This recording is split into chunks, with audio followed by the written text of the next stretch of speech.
Hi everyone, ಇವತ್ತು education ಬಗ್ಗೆ ಸ್ವಲ್ಪ ಹಾನೆಸ್ಟಾಗಿ ಮಾತಾಡಬೇಕು ಅಂತ ಅನಿಸ್ತಿದೆ. ಎಜುಕೇಷನ್, ಸ್ಟಡೀಸ್, ಮಾರ್ಕ್ಸ್ ಕಾರ್ಡ್ ಇವೆಲ್ಲ ಎಷ್ಟು ಇಂಪಾರ್ಟೆಂಟ್, ಎಜುಕೇಷನ್, ಸ್ಕಿಲ್ಸ್ ಇವೆಲ್ಲದ್ರ ಬಗ್ಗೆ ಮಾತಾಡೋಣ. ವ್ಲಾಗನ್ನ ಕೊನೆವರೆಗೂ ನೋಡಿ. Hello guys, welcome back to my YouTube channel. And ಇವತ್ತು ವ್ಲಾಗನ್ನು ಸ್ವಲ್ಪ ಗಡಿಬಿಡಿಯಲ್ಲಿ ಮಾಡ್ತಾಯಿದ್ದೀನಿ. Please don't mind. ಯಾಕೆ ಅಂತ ಅಂದರೆ ನಾನಿವಾಗ ಸದ್ಯಕ್ಕೆ ಒಂದು ಮೀಟಿಂಗ್ ಇದೆ, ಮೀಟಿಂಗ್ಗೆ ಅಟೆಂಡ್ ಮಾಡಬೇಕು. ಓಕೆನಾ? ಗಡಿಬಿಡಿಯಲ್ಲಿ ಸ್ಟಾರ್ಟ್ ಮಾಡ್ತಾ ಇದ್ದೀನಿ. ಯಾರು ಏನು ಅನ್ಕೋಬೇಡಿ ಅಂತ ರಿಕ್ವೆಸ್ಟ್ ಮಾಡ್ತಾ ಇದ್ದೀನಿ. ಆ್ಯಂಡ್ ಒಂದು ಬ್ಲೇಸರ್ ಹಾಕ್ಕೊಂಡು, ಬ್ಲ್ಯಾಕ್ ಒಳಗಡೆ ಟಿ ಶರ್ಟ್ ಹಾಕ್ಕೊಂಡು ಆ ಥರ ಒಂದು ಪ್ಯಾಂಟ್ ಹಾಕಿದ್ದೀನಿ. ಆ್ಯಂಡ್ ನೋಡಿಸ್ತೀನಿ ಕಟ್ ಮೈ ಔಟ್ಫಿಟ್. ಆ್ಯಂಡ್ ಈ ಥರ ಇದೆ. ಆ್ಯಂಡ್ ಮೀಟಿಂಗ್ಗೆ ಪರ್ಫೆಕ್ಟಾಗಿರುತ್ತೆ ಅಂತ ನನ್ನ ಫೀಲಿಂಗ್. ಚೂರು ಹಾರಿಲ್ಲ, ನನಗೆ ಕೂಮ್ ಮಾಡ್ಕೊಳ್ಳೋಷ್ಟು ಟೈಮ್ ಇಲ್ಲ. ಸ್ವಲ್ಪ ಮೆಸ್ಸಿ ಬಂದ್ ಥರ ಹಾಕ್ಕೊಂಡು ವಿಲ್ ಗೋ ಅಷ್ಟೇ. ಒಂಥರ ಸೀರಿಯಸ್ಲಿ ನನಗೆ ಟೈಮ್ ಇಲ್ಲ. ಸದ್ಯಕ್ಕೆ ಹಿಂಗೆ ಹಾಕ್ಕೊಂಡಿದ್ದೀನಿ. ಅಲ್ಲಿ ಏನಾದರೂ ಒಂದು ಸ್ವಲ್ಪ ಇಳಿಯೋಕ್ಕೆ ಮುಂಚೆ ಒಂದು ಸ್ವಲ್ಪ ಹೇರ್ ಸ್ಟೈಲ್ ಮಾಡ್ತೀನಿ. ಹೆಂಗೂ ಹೆಲ್ಮೆಟ್ ಹಾಕ್ತೀನಿ, ಎಲ್ಲ ಹಾಳಾಗುತ್ತೆ. ಆ್ಯಂಡ್ ಕ್ವಿಕ್ಕಾಗಿ ಹೋಗಬೇಕು. ಆ್ಯಂಡ್ ಸಿಂಪಲ್ಲಾಗಿ ಈ ಥರ ಚೆನ್ನಾಗಿದೆ ಅಂತ ಅಂದ್ಕೊಳ್ತಾ ಇದ್ದೀನಿ. ಆ್ಯಂಡ್ ಇನ್ನೊಂದು ಟಾಸ್ಕ್ ಏನು ಅಂತಂದರೆ, ನಮ್ಮ ಮುದ್ದುನ ನನ್ನ ಜೊತೆ ಕರ್ಕೊಂಡು ಹೋಗ್ತಾ ಇದ್ದೀನಿ. ಆ್ಯಂಡ್ ಒಂದು ಬ್ಯಾಗ್ ಕ್ಯಾರಿ ಮಾಡ್ತೀನಿ. ಆ್ಯಂಡ್ ಸದ್ಯಕ್ಕೆ ಎಷ್ಟು ಗಡಿಬಿಡಿ ಅಂತಂದರೆ ಮನೇಲಿ ಇನ್ನೂ ಎಲ್ಲ ಏನು ಎತ್ತಿಟ್ಟೇ ಇಲ್ಲ. ಆ್ಯಂಡ್ ಗೊತ್ತಿಲ್ಲ ನನ್ನ ಹೇರ್ ಸ್ಟೈಲ್ ಹೇಗಿದೆ ಏನು ಅಂತ. ಬಟ್ ಒಂದು ಸ್ವಲ್ಪ ಮುದ್ದು ಎತ್ಕೊತೀನಿರಮ್ಮ. ಆ್ಯಂಡ್ ಒಂದು ಆರೆಂಜ್ ಎತ್ಕೊಳ್ತಾ ಇದ್ದೀನಿ. ಮಗು ಇರ್ತಾಳಲ್ವ, ಅವಳಿಗೆ ಏನಾದರೂ ತಿನ್ನೋಕ್ಕೆ ಬೇಕೇ ಬೇಕಾಗತ್ತೆ. ನಾನು ಸ್ವಲ್ಪ ಈ ರೈಸ್ ಆ್ಯಂಡ್ ದಾಲ್ನ ಮಾಡಿದ್ದೆ, ಪಾಲಕ್ ಸೊಪ್ಪು ಹಾಕಿ ದಾಲ್ ಮಾಡಿದ್ದೆ. ಸೊ ಅದನ್ನು ಒಂದು ಸ್ವಲ್ಪ ಇವಾಗ ಬಾಕ್ಸ್ಗೆ ಹಾಕ್ಕೊಂಡ್ಬಿಡ್ತೀನಿ. ಟಿಫನ್ ತಿಂದಿದ್ದಾಳೆ ಅಂದರೂ ಮತ್ತೆ ಅವಳೇನಾದರೂ ಹಶ್ವು ಅಂತ ಅಂದರೆ ಹಂಗಾಗಿ ಸ್ವಲ್ಪ ಬಾಕ್ಸ್ಗೆ ಹಾಕ್ಕೊಂಡ್ಬಿಡ್ತೀನಿ. ಇನ್ನು ಅವಳಿಗಾಗೋಷ್ಟು ಮಾತ್ರ ಹಾಕ್ಕೊತೀನಿ. ಬಿಕಾಸ್ ನಾನು ಮತ್ತೆ ಬಂದ್ಬಿಡ್ತೀನಿ ಎಷ್ಟು ಲಂಚ್ ಟೈಮ್ ಅಷ್ಟೊತ್ತಿಗೆ ಮನೆಗೆ ವಾಪಸ್ ಬಂದುಬಿಡ್ತೀನಿ. ಹಾಗಾಗಿ ಅವಳಿಗೆ ಅಕಸ್ಮಾತ್ ಹಶ್ವು ಅಂದಾಗ ಒಂಚೂರು ತಿನ್ಸೋಕ್ಕೆ ದಾಲ್ ಕಿಚಡಿ ಈ ಥರ ಹಾಕ್ಕೊಂಡಿದ್ದೀನಿ. ಹಾಕ್ಕೊತಾ ಇದ್ದೀನಿ. ಸ್ಲಿಪ್ಪರ್ ಹಾಕ್ಕೊಳಕ್ಕಾಗ್ತಾಯಿಲ್ಲ, ಒಂದು ಬೇಜಾರು. ಒಂದು ಲೆಟ್ಸ್ ಗೋ. ಬೇರೆ ಸ್ಲಿಪ್ಪರ್ ಹಾಕೋಕ್ಕೆ ಟ್ರೈ ಮಾಡ್ತೀನಿ ಬಾ. ಗಾಯ ಆಗ್ಬಿಟ್ಟು ಅವಳಿಗೆ ಸ್ಲಿಪ್ಪರ್ ಹಾಕೊಳ್ಳೋಕ್ಕೆ ಆಗ್ತಾಯಿಲ್ಲ. ಪುಟಾಣಿನ ಕರ್ಕೊಂಡು ಹೋಗ್ಬೇಕು. ಏನು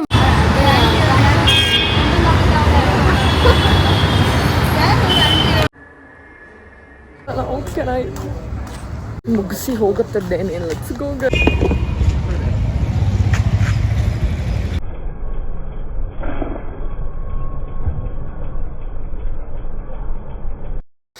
ಮೀಟಿಂಗ್ ಅಂತ ಹೇಳಿದೆ ಅಲ್ವಾ, ಒಂದು ಮೀಟಿಂಗ್ ಇತ್ತು, ಸಣ್ಣದೊಂದು ಮೀಟಿಂಗು ಮುಗಿಸ್ಕೊಂಡು ಬಂದು ನನ್ನ ಮಿರರಲ್ಲಿ ನೋಡ್ತಾ I feel so proud of my self. ತುಂಬ ಖುಷಿ ಅಂತ ಅನಿಸ್ತು. ನನ್ನ ಮೇಲೆ ನನಗೆ ತುಂಬ ಪ್ರೌಡ್ ಅಂತ ಅನಿಸ್ತು. ನಿಮ್ಮ ಹತ್ರ ಕೂಡ ಹೇಳ್ಕೋಬೇಕು ಅಂತ ಅನಿಸ್ತಿದೆ.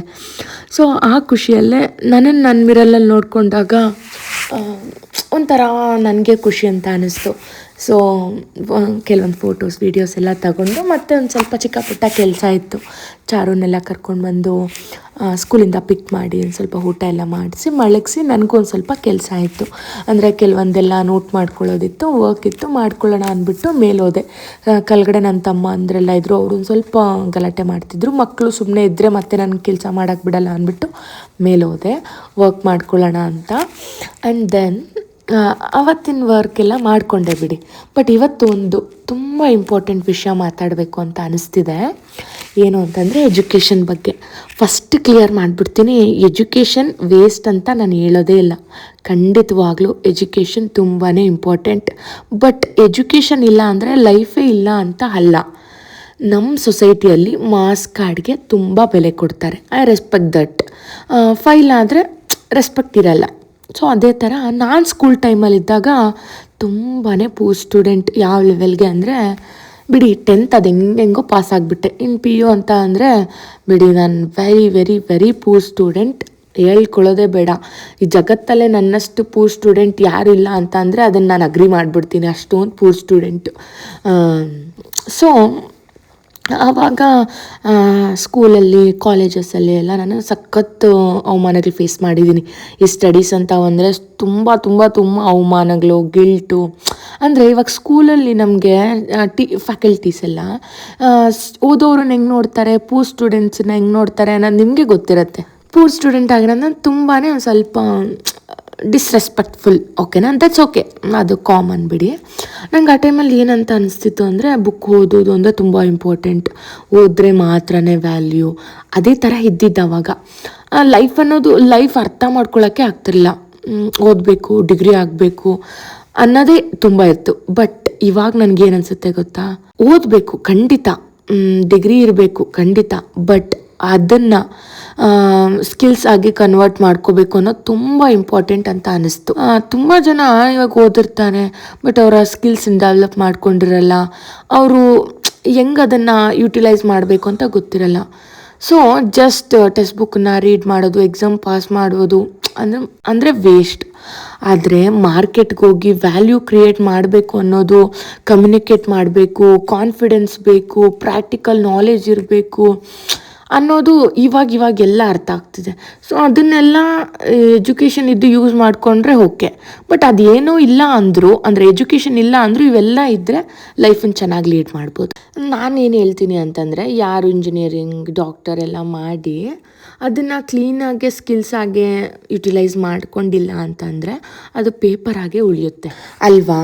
ಸೊ ನನ್ನ ಪ್ರಕಾರ ಪೇಪರಾಗೆ ಉಳಿಬಾರ್ದು, ಸ್ಕಿಲ್ಸನ್ನ ಡೆವಲಪ್ ಮಾಡಿಕೊಂಡು ನಮ್ಮ ಬಿಸ್ನೆಸ್ ಆಗಿರಬಹುದು, ನಮ್ಮ ಎಜುಕೇಷನ್ನ ಯೂಸ್ ಮಾಡ್ಕೋಬೇಕು. ಆ್ಯಂಡ್ ಈಗ ಅನ್ಲೆಸ್ ಈಗ ಫೈಲ್ ಆಗಿರೋರು ಬೇರೆ ಏನಾದರೂ ಸ್ಕಿಲ್ಸ್ ಇತ್ತು ಅಂದರೆ ಅವ್ರ ಹತ್ರ cooking, business, digital work, tailoring, content creation ಆಗಿರ್ಬೋದು, ಬದುಕೋದಕ್ಕೆ ಸಾಕಷ್ಟು ದಾರಿಗಳಿದೆ. ಲೈಫ್ ಸಾಕಷ್ಟು ದಾರಿಗಳನ್ನ ನೋಡಿಸ್ಕೊಡುತ್ತೆ. ಸೊ ಅದನ್ನು ನಿನ್ನ ಸ್ಟ್ರೆಂತ್ ಏನು, ನಿನ್ನ ಇಂಟ್ರೆಸ್ಟ್ ಏನು, ನಿನ್ನ ಟ್ಯಾಲೆಂಟ್ ಏನು, ಅದನ್ನು ಪರ್ಫೆಕ್ಟಾಗಿ ಐಡೆಂಟಿಫೈ ಮಾಡ್ಕೋಬೇಕು. ಅಂದರೆ ನನ್ನಲ್ಲಿ ಏನು ಟ್ಯಾಲೆಂಟ್ ಇದೆ, ನನಗೇನು ಇಂಟ್ರೆಸ್ಟ್ ಇದೆ, ನಾನು ಏನು ಮಾಡಬೇಕು ಅಂತ ಅಂದ್ಕೊಂಡಿದ್ದೀನಿ ಅನ್ನೋದನ್ನು ಕಂಪ್ಲೀಟಾಗಿ ಆಲೋಚನೆ ಮಾಡಿ ಮುಂದಕ್ಕೆ ಹೋದರೆ ಎಷ್ಟೋ ದಾರಿಗಳಿದೆ ಬದುಕೋದಕ್ಕೆ. ಸೊ ನನ್ನ ಪ್ರಕಾರ education, skills, powerful combination. Education ಇರಬೇಕು, ಸ್ಕಿಲ್ಸು ಇರಬೇಕು. ಈಗ ಸಿಂಪಲಾಗಿ ಹೇಳಬೇಕು ಅಂದರೆ, ಸ್ಕಿಲ್ಸ್ ಇಲ್ಲ ಅಂದರೆ ಎಜುಕೇಷನ್ ವೀಕ್, ವೇಸ್ಟೇ ಆಗಿಬಿಡುತ್ತೆ ನಮ್ಮಲ್ಲಿ ಸ್ಕಿಲ್ಸ್ ಇಲ್ಲ ಅಂತ ಅಂದರೆ. ಎಜುಕೇಷನ್ ಇಲ್ಲ ಅಂದರೂ ಸ್ಕಿಲ್ಸನ್ನ ಡೆವಲಪ್ ಮಾಡಿಕೊಂಡು ಚೆನ್ನಾಗಿ ಮುಂದಕ್ಕೆ ಹೋಗ್ಬೋದು. ಬಟ್ ಅದರೆಲ್ಲರ ಜೊತೆಗೆ ನಮ್ಮ ಸ್ಕಿಲ್ಸ್ ಜೊತೆಗೆ ಲರ್ನಿಂಗ್, ನಾವು ಕಲಿಯೋದು ತುಂಬ ಇಂಪಾರ್ಟೆಂಟ್ ಆಗುತ್ತೆ. ಸ್ಕಿಲ್ಸ್ ಅನ್ನೋದು ಪ್ರತಿದಿನ ಕಲಿತಾ ಬರೋವಂಥದ್ದು. ಕಲಿತಾ ಇದ್ದರೆ ತುಂಬಾ ಸ್ಕಿಲ್ ಸಿಗುತ್ತೆ. ನಾನಿವತ್ತು ಏನು ಮಾತಾಡಿದ್ದೀನೋ ಗೊತ್ತಿಲ್ಲ, ಬಟ್ ನನ್ನ ಡೈಲಿ ಲೈಫಿಂದ ನಾನು ಕಲ್ತಿರೋದು, ನನಗೇನು ಅರ್ಥ ಆಗಿದೆ ಅದನ್ನು ಹೇಳಿದ್ದೀನಿ. ಎಷ್ಟು ರೈಟ್ ಎಷ್ಟು ರಾಂಗ್ ಗೊತ್ತಿಲ್ಲ. ಮಾಸ್ ಕಾರ್ಡ್ಸಿಂದ ಎಲ್ಲ ಅಲ್ಲ, ಬಟ್ ಮೈಂಡ್ಸೆಟ್ಟಿಂದ ಎಲ್ಲ ಆಗಿರುತ್ತೆ. ಸೊ ಪ್ಲೀಸ್, ಯಾರು ಫೈಲ್ ಆದರೂ ಲೈಫ್ ಓವರ್ ಅಂತ ಥಿಂಕ್ ಮಾಡಲೇಬೇಡಿ. ಮತ್ತು ಯಾರು ಡಿಗ್ರಿ ಆಗಿದ್ದೀರೋ ಸೆಕ್ಯೂರ್ ಅಂತ ಥಿಂಕ್ ಮಾಡಬೇಡಿ, ಎಲ್ಲ ಪರ್ಫೆಕ್ಟ್ ಅನ್ನೋ ಥರ. ಬರೀ ಪೇಪರ್ ಅಲ್ಲ, skills is very very important. And learning continuous ಆಗಿರಬೇಕು, ಗ್ರೋತ್ ಕಂಟಿನ್ಯೂಸ್ ಆಗಿರಬೇಕು. ಲೈಫಲ್ಲಿ ಎಕ್ಸಾಮ್ ಹಾಲಲ್ಲ, ಲೈಫ್ ಪ್ರಾಕ್ಟಿಕಲ್ ವರ್ಡ್ ಇದ್ದಂಗೆ. ನಿನ್ನ ವ್ಯಾಲ್ಯೂ ನಿನ್ನ ಮಾರ್ಕ್ಸ್ ಕಾರ್ಡಲ್ಲಿ ನೋಡ್ಸಲ್ಲ, ನಿನ್ನ ವ್ಯಾಲ್ಯೂ ನಿನ್ನ ಎಫರ್ಟ್ಸಲ್ಲಿ ನೋಡ್ಸುತ್ತೆ. ಲಾಸ್ಟಿಗೆ ಒಂದು ಹೇಳೋಕ್ಕೆ ಇಷ್ಟಪಡ್ತೀನಿ, ಫೈಲ್ ಆದರೆ ನಿನ್ನ ಲೈಫೇ ಫಿನಿಶ್ ಆದಂಗಲ್ಲ. ಲರ್ನಿಂಗ್ ಸ್ಟಾಪ್ ಆದರೆ ಮಾತ್ರ ನಿನ್ನ ಲೈಫ್ ಫಿನಿಶ್ ಆದಂಗೆ. ಡಿಗ್ರಿ ಇರಲಿ ಇಲ್ಲದೆ ಇರಲಿ, ನಿನ್ನ ಗ್ರೋತ್ ನಿನ್ನ ಕೈಯಲ್ಲಿದೆ. ಸೊ ನಾನು ಹೇಳಿರೋದನ್ನು ಐ ಥಿಂಕ್ ಎಲ್ಲರೂ ಪಾಸಿಟಿವ್ ಆಗಿ ತೊಗೊತೀರಾ ಅಂದ್ಕೊಂಡಿದ್ದೀನಿ. ತಗೊಂಡು ಮೋಟಿವೇಶನ್ ಆಗಿ. And coming back to vlog, ಇದು ನೆಕ್ಸ್ಟ್ ಡೇ ಮತ್ತು ವ್ಲಾಗನ್ನು ಕಂಟಿನ್ಯೂ ಮಾಡಿದೆ. ಇವತ್ತಿನ ದಿನ ತುಂಬ ನೆಗೆಟಿವ್ ಆಗೇ ಶುರುವಾಯಿತು. ಯಾಕೆ ಅಂತ ಅಂದರೆ ಬನ್ನಿ ಹೇಳ್ತೀನಿ. ನಮಗೆ ಇವತ್ತಿನ ಅಲಾರಮ್ ಏನು ಗೊತ್ತಾ? ಆ್ಯಂಡ್ ಇವತ್ತಿನ ನಮ್ಮ ಬಿಗ್ ಅಲಾರಮ್ ಏನು ಅಂತ ಅಂದರೆ, ಲುಕ್ ಅಟ್ ದಿಸ್, ಒಡೆದೋಗಿದೆ, ಗ್ಲಾಸ್ ಒಡೆದೋಗಿದೆ. ಆ್ಯಂಡ್ ನನಗೊಂದು ಕಾಲ್ ಬರ್ತಾ ಇದೆ, ಕಂಟಿನ್ಯೂ ಮಾಡ್ತೀನಿ. ಆ್ಯಂಡ್ ಹೆಂಗೆ ಹೊಡೆದೋಯ್ತು ಅಂತ ಕೇಳ್ಬೋದು. ಅದನ್ನು ನಾನು ಆಣೆ ಹೊಡೆಸಿ ಹಾಕಿರಲಿಲ್ಲ, ಹ್ಯಾಂಗ್ ಮಾಡಿದ್ದೆ, ಹಂಗಾಗಿ ಅದು ತೂಕ ತಡಿದೆ, ಬಿದ್ದೋಗ್ಬಿಟ್ಟಿದೆ. ಆ್ಯಂಡ್ ನಾನು ಮಾಡಿರೋಂಥ ಮಿಸ್ಟೇಕಿಂದ ಗ್ಲಾಸ್ ಹಾಳಾಯಿತು. ಬಟ್ ಅದನ್ನು ಹಾಕ್ಸ್ಕೋಬೋದು. ಬಟ್ ಇನ್ನೊಂದೇನು ಅಂದರೆ, ಇವತ್ತು ಮಂಗಳವಾರ ಬೆಳಗಿನ ಜಾವನೇ ಹೊಡೆದೋಗಿದೆ. ಒಂಥರ ನೆಗೆಟಿವ್ ಫೀಲಿಂಗ್ ಬರ್ತಾಯಿದೆ ಮನಸ್ಸಿಗೆ. ಬಟ್ ಎಲ್ಲೋ ಒಂದು ಕಡೆ ಧೈರ್ಯ ಇದೆ, ಏನೂ ಆಗಲ್ಲ. ಅದು ನಾನು ಮಾಡ್ಕೊಂಡಿರೋ ಅಂಥದ್ದು. ಬಿಕಾಸ್ ನಾನು ಕರೆಕ್ಟಾಗಿ ಆಣೆ ಹೊಡ್ಸಿ ಮೆತ್ತಿದ್ರೆ ಇದೆಲ್ಲ ಆಗ್ತಿರ್ಲಿಲ್ಲ. ನಾನು ಸ್ಟಿಕ್ ಮಾಡಿರೋದಕ್ಕೆ ಇದೆಲ್ಲ ಆಗಿದೆ ಅನ್ನೋ ಕಾರಣಕ್ಕೆ ನಾನೇನು ಬೇಜಾರು ಮಾಡ್ಕೊಳ್ತಾ ಇಲ್ಲ. ಆ್ಯಂಡ್ ಸದ್ಯಕ್ಕೆ ಏನು ಅಂತಂದರೆ ಯಾರ ಕಣ್ ದೃಷ್ಟಿನೂ ಬಿದ್ದಿಲ್ಲ ಅಂತ ಐ ಹೋಪ್ ನಂಬಿದ್ದೀನಿ. ಆ್ಯಂಡ್ ಮಗು ಯಾಕಮ್ಮ ಆಲ್ಮೋಸ್ಟ್ 1:00 ಈಗ ಒಂದು ಸ್ವಲ್ಪ ಆಚೆ ಹೋಗ್ಬೇಕಾಗಿತ್ತು. ಯಾರ ಜೊತೆ ಗೊತ್ತಾ? And look at her. ಐಶೋ ಹಿಂಗೆ ಟರ್ನ್ ಕೊಡು. ಆ್ಯಂಡ್ ನನ್ನ ಫ್ರೆಂಡ್ ಬಂದಿದ್ಲು, ಊಟ ಮಾಡ್ತಾ ಇದ್ದಾಳೆ. ಮಕ್ಕಳ ಜೊತೆ ಫುಲ್ ಕನೆಕ್ಟ್ ಆಗ್ಬಿಟ್ಟಿದ್ದಾಳೆ. ಸೊ ಅವಳು ಮಕ್ಕಳ ಜೊತೆ ಮುಳುಗೋಗಿದ್ದಾಳೆ. ಖಾಲಿ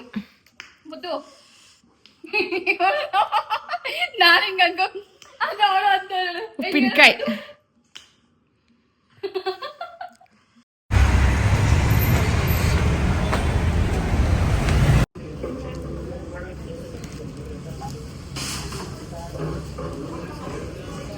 ಕ್ಲಾಸು ಏನಿದ್ದು ಇವತ್ತು? Inauguration day. ಎಷ್ಟು ಜನಕ್ಕೆ ಹುಡುಗಿರ್ ಲೈನ್ ಆಗದೆ ಫೋಟೋ ತೆಗಿ ಅಂತಂದ್ರೆ ಎಷ್ಟು ಕ್ರೇಜ್ ಇರಬೇಕು, ಯಾವ ಹುಡುಗಿರ್ ನೋಡ್ಲಿ ಅಂತ. ಯಾವ ಹುಡುಗಿರಿ ಬೀಳ್ತಾರೆ ಹೇಳ, ಇಂಥ ಫೇಸ್ಗೆ ಯಾಕೆ ಬೀಳಲ್ಲ? ಹೇಳು, ಪರವಾಗಿಲ್ಲ, ಏನಿಲ್ಲ. ಗುಡ್ ನ್ಯೂಸ್ ಕೊಟ್ಟಿದ್ಯಾ? ಊಟ ಯಾವಾಗ? 4-5 ಮಂತ್ಸ್. ನಾನು ಬ್ಲಾಗ್ ಬರೋದ್ರೆ 2 ಮಂತ್ ಆಗುತ್ತೆ. ಸರಿ ಹೋಗುತ್ತೆ ಬಿಡು ಅಷ್ಟೊತ್ತಿಗೆ. ಆ್ಯಂಡ್ ನಮ್ಮ ಐಶು ನನಗೆ ಸಿಹಿ ಸುದ್ದಿನ ಹೇಳಿದ್ದಾಳೆ. ಆದಷ್ಟು ಬೇಗ ಮದುವೆ ಸಿಕ್ಕಿಲ್ಲ ಬಂದಿಲ್ಲ. ಬಂದಿತ್ತು, ನಾನು ಏನಾದರೂ ಒಂದು ಸ್ವಲ್ಪ ವೆರೈಟಿ ಮಾಡ್ತಾ ಇದ್ದೆ. ಅಟ್ಲೀಸ್ಟ್ ಮಾಡ್ತೀನಿ ಇರು, ನಾನ್ ವೆಜ್ ಏನಾದರೂ ಬೇಡ, ನಾನ್ ವೆಜ್ ಅಂದರೆ ನಾನ್ ವೆಜ್ ಬೇಡ ಅಂತಾಳೆ. ಇನ್ನು ಹಂಗಾಗಿ ಆಚೆ ಏನಾದರೂ ತಿನ್ಕೊಂಡು ಹೋಗೋಣ ಅಂತ ಬಂದಿದ್ದೀವಿ. ತಿನ್ಬಿಟ್ಟು ಹೋಗ್ತೀವಿ ನೆಕ್ಸ್ಟ್. ಸದ್ಯಕ್ಕೆ ಇಷ್ಟೇ. Thanks for watching. Bye bye. See you in next vlog. Thank you so much.